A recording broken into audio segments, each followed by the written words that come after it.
Hello दोस्तों, नमस्कार। स्वागत है आपका अपने ही यूट्यूब चैनल ऑफिशियल गुरुजी ऑफिशियल पर। और मेरा नाम है अनूप शौकर। मैं NCERT कक्षा 6 से 8 के वस्तुनिष्ठ प्रश्नों की श्रृंखला लेकर हाजिर हूं। महेश कुमार वनडवाल जी की पुस्तक से प्रश्न लिए गए हैं। स्कोर बूस्टर सीरीज़ का आज पार्ट है 12। आइए शुरू करते हैं। पार्ट 12 जिसमें हम मध्यकालीन भारत के बारे में पढ़ना इससे पहले वाले पार्ट में शुरू कर चुके हैं, लेकिन मैं थोड़ा आपको विषय वस्तु देना भूल गया था, तो आज मैं विषय वस्तु बता देता हूँ। सबसे पहले हम पढ़ेंगे मध्यकाल में पूर्व मध्यकाल, दिल्ली सल्तनत, विजयनगर एवं बहमनी साम्राज्य, मुगल वंश, मुगल साम्राज्य का विघटन, मराठों का उदय, सिखों का उदय, भक्ति एवं सूफी आंदोलन, कला और संस्कृति। ये थे मध्यकालीन के कुछ महत्वपूर्ण चैप्टर। उसके बाद आइए दिल्ली सल्तनत के बारे में थोड़ा डिस्कस करते हैं। दिल्ली सल्तनत जो थी, जैसे स्क्रीन पर आप देख पा रहे होंगे, 5 वंशों में डिवाइड हुई थी दिल्ली सल्तनत, जिसमें सबसे पहला वंश जो जाना जाता है वो है गुलाम वंश। गुलाम वंश में 11 शासक रहे। उसके बाद दूसरा रहा खिलजी वंश। खिलजी वंश के अंदर 5 शासक रहे। तुगलक वंश के अंदर 9 शासक रहे। सैयद वंश 4 शासक और लोधी वंश 5 शासक। तो सबसे पहला वंश था गुलाम वंश, जैसे शुरुआत को एलवारी वंश बोला जाता है, और दिल्ली सल्तनत के खात्मे को लोधी वंश से माना जाता है, जिसमें 3 शासक थे। यानी 5 वंश कौन कौन से थे? गुलाम वंश, खिलजी वंश, तुगलक वंश, सैयद वंश, लोधी वंश। गुलाम वंश, खिलजी वंश, तुगलक वंश, सैयद वंश, लोधी वंश, क्योंकि इनका सीक्वेंस या क्रम बार बार परीक्षाओं में पूछा जाता है और आगे भी पूछा जाता रहेगा, तो आप याद रखिएगा, गुलाम, खिलजी, तुगलक, सैयद, लोधी। तो आइए चर्चा करते हैं गुलाम वंश के 11 शासकों के बारे में। शासक इसमें 3 प्रकार से डिवाइड थे। पहले थे कुतुबी शासक राजवंश के, दूसरे थे शमशी राजवंश के, और तीसरे थे बलबनी राजवंश के। कुतुबी राजवंश के शासक और शमशी राजवंश के शासक, और जो तीसरे थे वो थे बलबनी राजवंश के शासक। तो आइए डिस्कस करते हैं एक एक करके इन सबको। सबसे पहले रहे कुतुबुद्दीन ऐबक, जिन्हें गुलाम वंश या दिल्ली सल्तनत का एक तरीके से संस्थापक माना जाता है।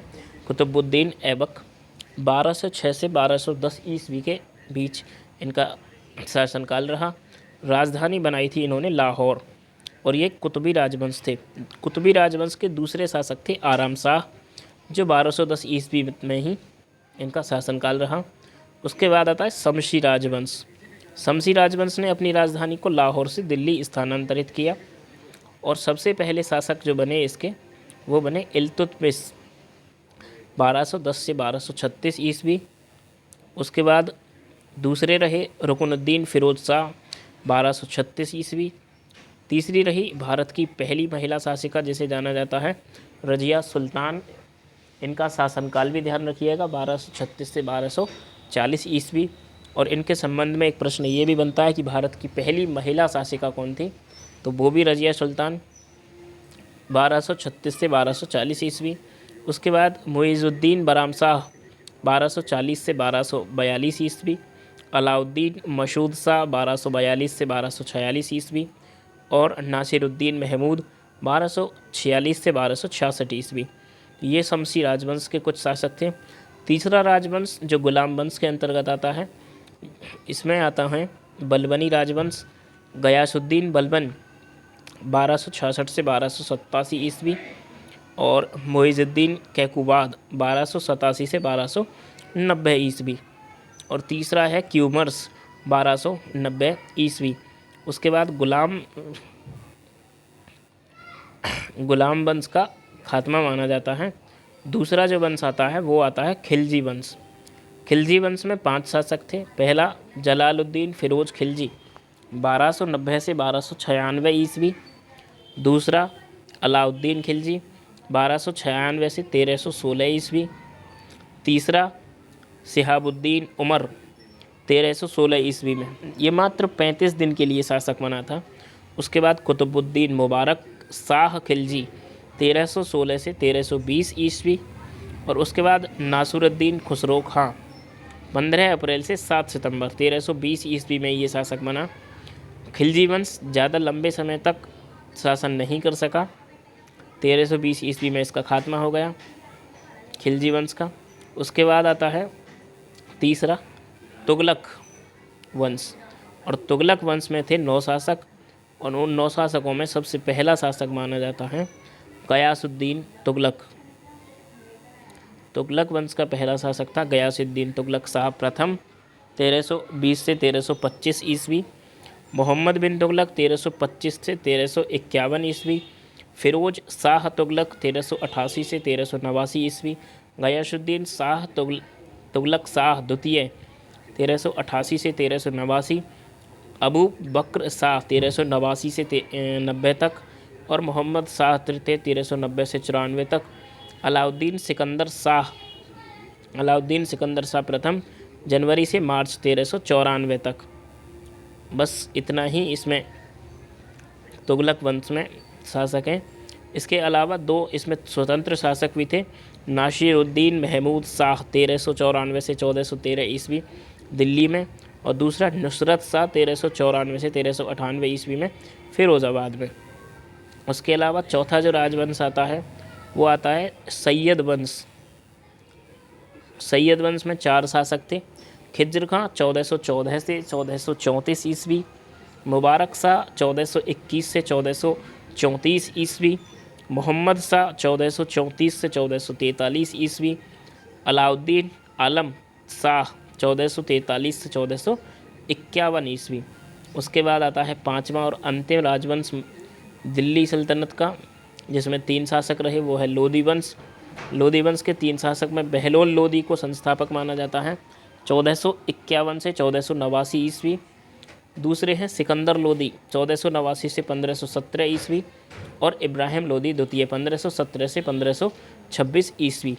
ये थी दिल्ली सल्तनत के बारे में एक छोटी सी चर्चा कि कौन कब शासन किया, कौन कौन से वंश थे, किस राजवंश में कौन सा शासक था, कितनी दिन उन्होंने।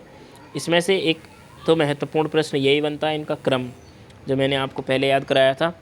गुलाम वंश, खिलजी वंश, तुगलक वंश, सैयद वंश, लोदी वंश। आप एक बार फिर याद कर सकते हैं। गुलाम, खिलजी, तुगलक, सैयद, लोदी। गुलाम, खिलजी, तुगलक, सैयद और लोदी, ये 5 इसमें क्रम पूछा जाता है। उसके अलावा एक सवाल इसमें एक प्रश्न बनता है कि भारत की पहली महिला शासिका कौन थी और कब से कब तक रहीं। तो भारत की पहली महिला शासिका थी रजिया सुल्तान, जो 1236 से 1240 ईस्वी तक रही। उसके बाद शासनकाल इसमें दे रखे हैं, आप इन पर नज़र मार सकते हैं खुद ही। उसके अलावा कुछ इसमें महत्वपूर्ण तथ्य दिए गए हैं। वास्तविक संस्थापक इल्तुतमिश दिल्ली सल्तनत का वास्तविक संस्थापक था, और इसका शासनकाल 1210 से 1236 ईस्वी तक था। इल्तुतमिश ने दिल्ली सल्तनत के स्थायित्व के लिए अनेक कार्य किए, जैसे तुर्कान-ए-चहलगानी का गठन किया, विरोधियों का दमन किया, नवीन प्रकार के सिक्कों का प्रारंभ किया। इल्तुतमिश ने सुल्तान आज़म की उपाधि धारण की। वह दिल्ली को राजधानी बनाने वाला प्रथम शासक बना। तो ये भी एक महत्वपूर्ण प्रश्न है कि दिल्ली को राजधानी बनाने वाला प्रथम शासक कौन था, तो वो था इल्तुतमिश। तो इस वीडियो में सिर्फ इतना ही, क्योंकि अगर मैं इस वीडियो के प्रश्न कराऊं तो काफ़ी वीडियो लंबी हो जाएगी। वीडियो देखने के लिए आपका बहुत बहुत धन्यवाद। अगर वीडियो पसंद आई हो, जानकारी अच्छी लगे तो लाइक करें, दोस्तों के साथ शेयर करें, और आगे वीडियोस पाने के लिए चैनल को सब्सक्राइब करें। Thank you so much for watching video. मिलते हैं नेक्स्ट वीडियो में, तब तक के लिए बाय बाय।